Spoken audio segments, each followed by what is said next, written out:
After months of waiting, TowerFall fans can finally rejoice as the Dark World expansion has finally been released. And of course me and my friends had to totally play it. And it's pretty sweet. So what do you get in the expansion? Dark World adds one new archer, meaning you can now choose from 9 characters instead of 8. And yeah, that doesn't really sound like a good deal, right? Well, it also adds alternative versions of them, which totals 18 characters to choose from, and that is pretty awesome.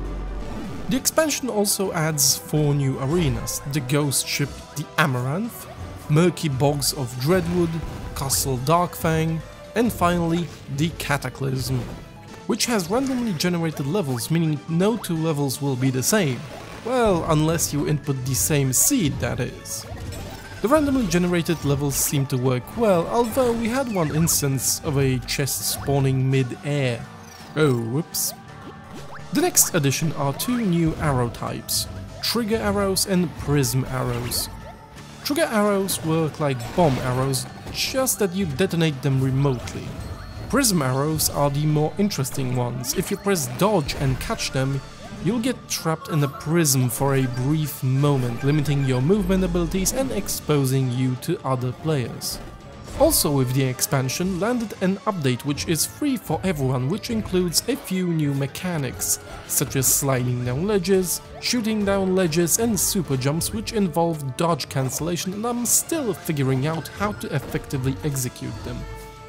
But the final addition is the real meat of the DLC. And that is a new cooperative mode for up to 4 players. The original co-op challenge mode was 1 or 2 player only, and it was okay. It wasn't the greatest thing, and the boss wasn't that great either. So they decided to completely overhaul the experience in the new co-op mode, and I must say that I'm very impressed. Unlike the previous co-op mode, if you play with friends you get a single life. So if your team is wiped out at the same time, you'll have to try again. But if you die, your teammates can revive you by just standing close for a moment. This feels really great, as it really makes teamplay important, and reviving someone is always taking a risk, since it limits your mobility for a brief moment. And in such a fast-paced game, that can easily become deadly. It also has overhauled level progression.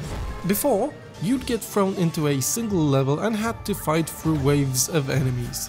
This time you need to kill all the enemies to progress to the next level of the world. It just feels so much better than fighting 10 waves of enemies on the same layout. Each world also ends with its own unique boss fight, and these are way better designed than the boss of the original game. Each one is different, has its own arena, wildly varying attack patterns, and you'll need to get creative to beat them, especially with the last one, which takes away your arrows.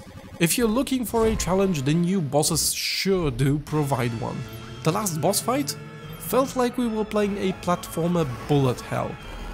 Basically, it's more TowerFall, so if you're looking for more content to play with friends, I highly recommend it.